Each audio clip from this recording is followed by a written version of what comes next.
விடாமுயற்சி வீண் முயற்சிங்க.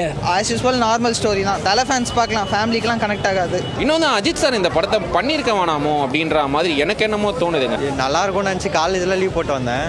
பட் எதிர்பார்த்ததும் இல்லை, நல்லாவும் இல்லை. நல்லா இருக்கும் ப்ரோ, நல்லா இருக்கும். படம் நல்லா இருக்கு, அழகா இருக்கு. எல்லாரும் வாங்க. நல்லா செமையாக பண்ணியிருக்கேன். அஜித் சார் செமையாக பண்ணியிருக்கேன். ஆக்ஷன் சூப்பராக இருக்கு. மற்றபடி ட்விஸ்ட் தான் உங்களுக்கு மூவியே. எஸ்பெஷலி காரில் ஒரு சீன் வரும், ரொம்ப சூப்பராக இருக்கும். செகண்ட் ஹாஃப் கொஞ்சம் செம்ம பாஸா தூக்கிடும் எல்லாரையும்.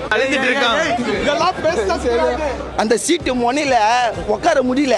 ஏன் தெரியுமா? அந்த சீட்டு மொனை அழுக்கா இருந்தது, அதனால தான் மொனையில உட்கார முடியல. ஃபர்ஸ்ட் ஹாஃப் ரொம்ப ஸ்லோவாக இருந்துச்சு. தலையை போட்டு செஞ்சுட்டாங்க. அப்படியே பொறுமை ரொம்ப பொறுமை தலை. ஏதாவது இந்த ஆழ்வார் இந்த மாதிரி நல்லா நம்மளை செய்ய போகிறாங்க அப்படின்னு நினச்சேன். செகண்ட் ஹாஃப் பார்த்தா பில்லா மங்காத்தா லெவலுக்கு அடிச்சு தூக்கிட்டாங்க.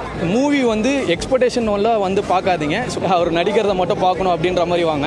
ஆஃப்டர் இன்டர்மிஷனுக்கு அப்புறம் ஒரு ஃபைட் சீக்வன்ஸ் வரும், அது ரொம்ப சூப்பராக இருந்தது. சிம்பிளான ஸ்டோரி லைன், அதை பேஸ் பண்ணி ப்ராப்பராக எடுத்து நல்ல மூவி. சினிமாட்டோகிராஃபிலாம் இங்கிலீஷ் படம் ரேஞ்சுக்கு நல்லா பண்ணியிருக்காரு பிரகாஷ் சார்.